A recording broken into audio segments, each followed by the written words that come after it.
Esta será a nossa primeira aula a respeito dos princípios fundamentais da mecânica, mais conhecidos como as três leis de Newton. Hoje apresentaremos a primeira lei de Newton.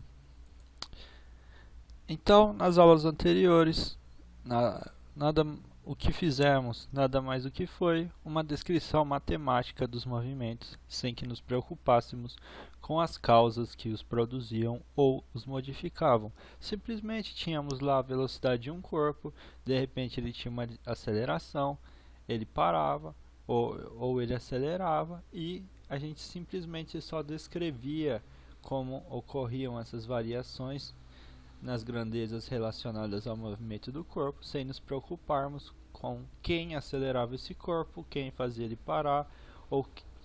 A dinâmica, então, é a parte da mecânica, ao contrário da cinemática, que é o que a gente estava estudando anteriormente.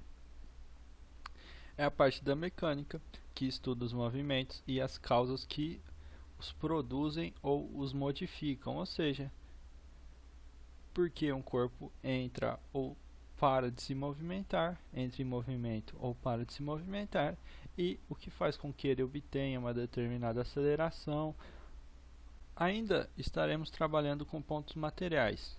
Lembrando que pontos materiais são corpos cujas dimensões físicas não interferem no estudo do fenômeno pelo qual estamos interessados. Lembrando que pontos materiais são pontos, porém não são pontos geométricos, pois possuem massa.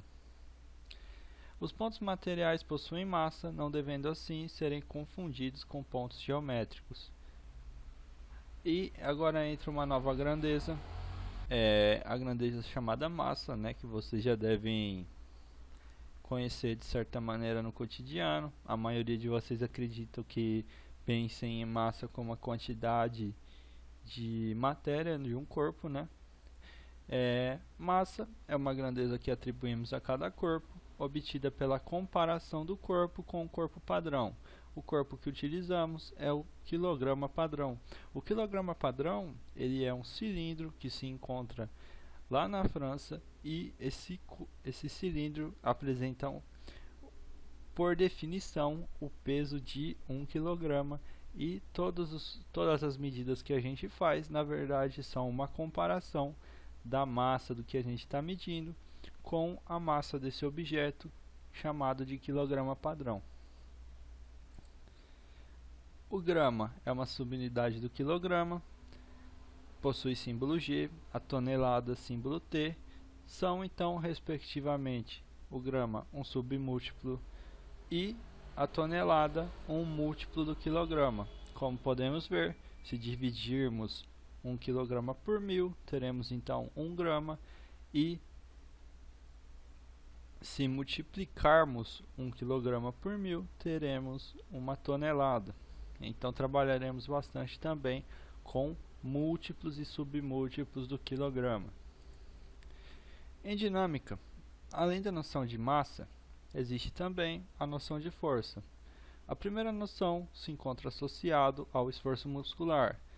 Claro, sempre que falamos a respeito de força, nos lembramos do esforço muscular, ou seja, quando empurramos algo, quando forçamos algo. E, dentre as forças produzidas de outras maneiras, podemos citar como exemplos a força de ação do vento, a força de atração entre cargas elétricas.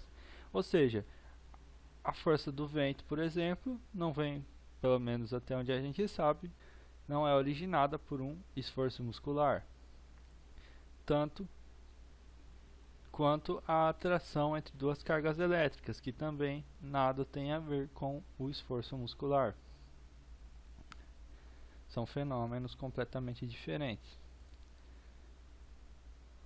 Agora vamos então enunciar a primeira lei de Newton, conhecida como o princípio da inércia.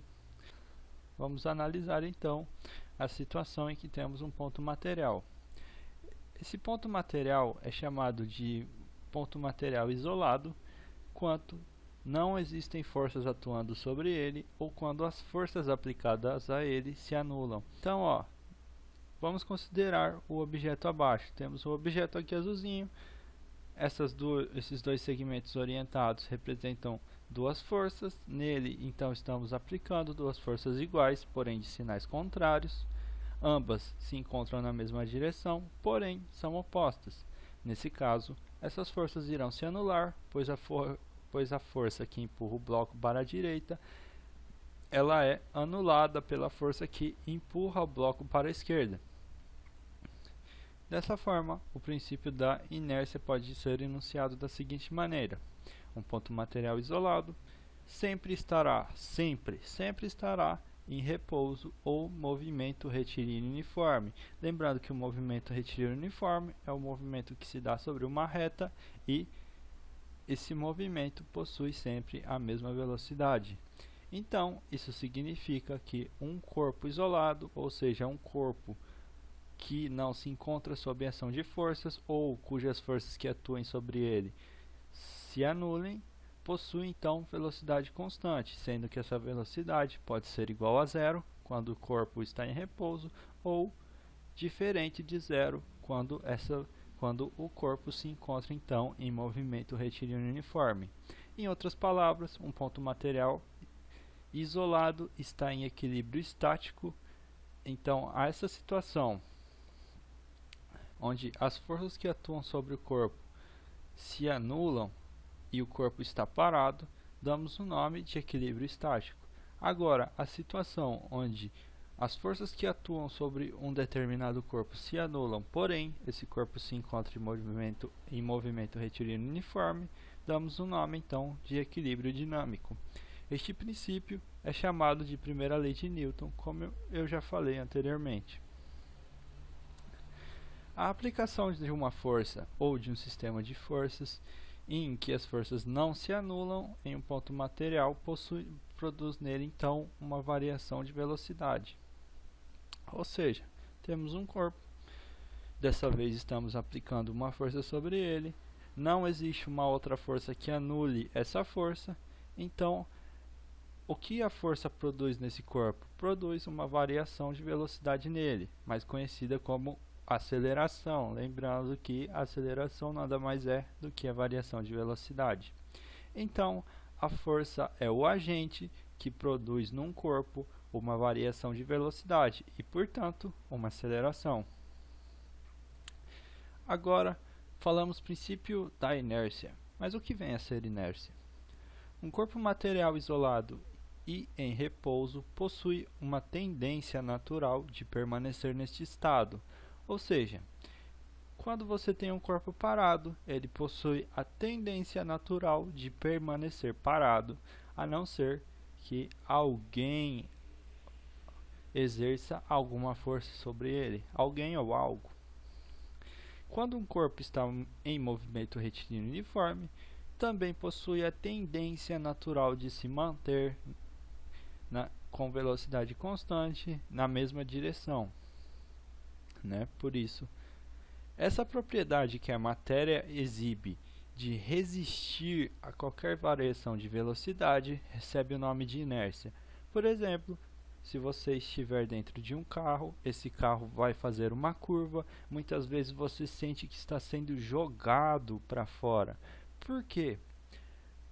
Porque você tende a permanecer se movendo em linha reta. E quando você faz a curva, o seu corpo, por inércia, tende a se manter no movimento que você estava, porém o carro te força a fazer a curva. Aqui temos alguns exemplos, como por exemplo, você tem um ônibus se movendo em linha reta, em movimento retilíneo uniforme, ou seja, com velocidade constante. De repente, esse ônibus freia. E, como todo mundo aqui sabe, quando esse ônibus freia, você é jogado para frente. E por que isso ocorre? Porque, por inércia, seu corpo tenta permanecer no estado de movimento em que ele se encontrava.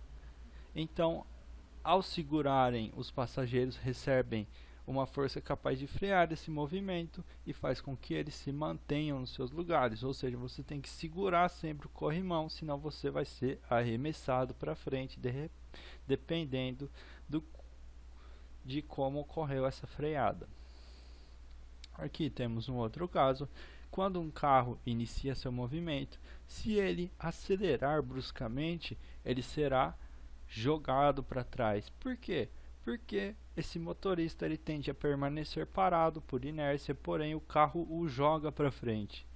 Então, a poltrona, né, o assento do motorista, aplica a ele uma força que faz com que ele seja acelerado.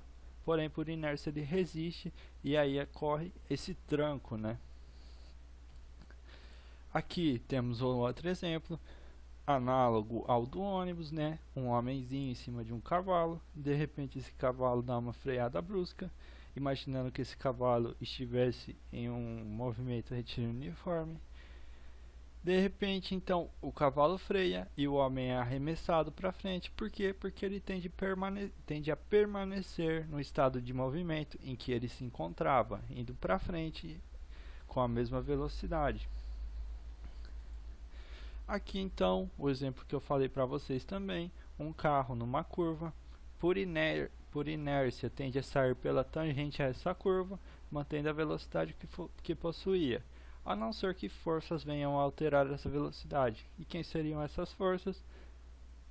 O freio desse automóvel e a força de atrito entre as rodas do automóvel e o asfalto. Se, por exemplo, a pista fosse se a pista por onde o carro anda fosse uma pista de gelo sem atrito nenhum com as rodas, por mais que o motorista freasse e girasse o volante, ele simplesmente iria sair pela tangente. Por quê? Porque não existiria atrito entre as rodas e a pista de gelo.